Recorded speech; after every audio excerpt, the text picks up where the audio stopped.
It begins not with a field, but with a wild grass clinging to the highlands of southern Mexico. 9,000 years ago, this grass bore almost nothing a modern eye would recognize as food. Its name was teosinte, and its seeds were few, hard, and locked inside shells like tiny stones. Yet, in the hands of the first farmers of the Balsas River Valley, something remarkable began. Generation after generation, they chose the plants with the largest kernels, the softest hulls, the fullest heads. Slowly, across thousands of years, they bent a brittle weed into the most productive grain the world has ever known. They called it maize. We call it corn. No other crop reveals so plainly the quiet power of human patience. For corn cannot survive without us. Its kernels are wrapped so tightly in the husk that they cannot scatter on their own. If a cob falls to the ground, hundreds of seedlings choke one another and die. This plant and this species made a bargain in the deep past, and neither has broken it since. As maize spread north and south, it reshaped entire civilizations. The Maya, the Aztec, the peoples of the Andes built their calendars, their cities, and their gods around it. In the sacred stories, humankind itself was molded from corn dough.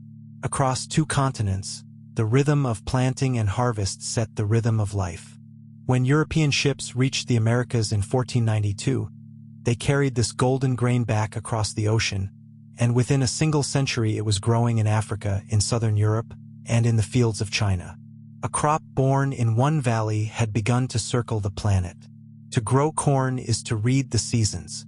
The seed is sown when the soil warms in spring, planted in long straight rows that stretch to the horizon. Within days, the first green blades break the surface. Through the heat of summer, the stalk climbs upward, sometimes more than 10 feet tall, unfurling broad leaves that drink the sunlight.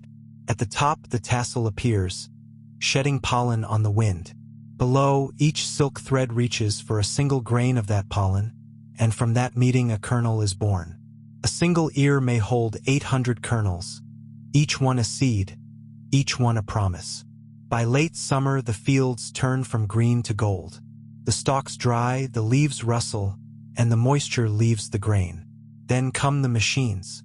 A modern combine harvester moves through the rows like a great slow animal, stripping the ears, separating kernel from cob, pouring a river of gold into the waiting trucks. What once took a family weeks of bending labor now takes a single driver a single afternoon.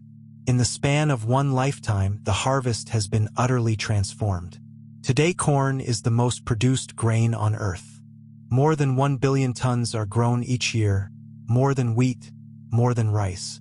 The United States alone raises over a third of it, across a region so dominated by the crop that it bears its name, the Corn Belt. Yet only a small share of this harvest is eaten as we might imagine. Most becomes feed for cattle, for pigs, for chickens. A vast portion is pressed into syrup that sweetens our drinks, or fermented into fuel that drives our cars. Corn hides inside thousands of products on the supermarket shelf, in forms we would never recognize. It has become not merely a food, but a raw material of the modern world. And still it carries risk.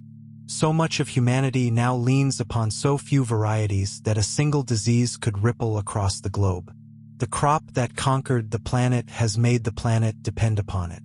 From a handful of seeds in a Mexican valley to billions of acres across 6 continents, corn has traveled farther than any conqueror, fed more empires than any king, and outlasted every civilization that ever knelt to plant it.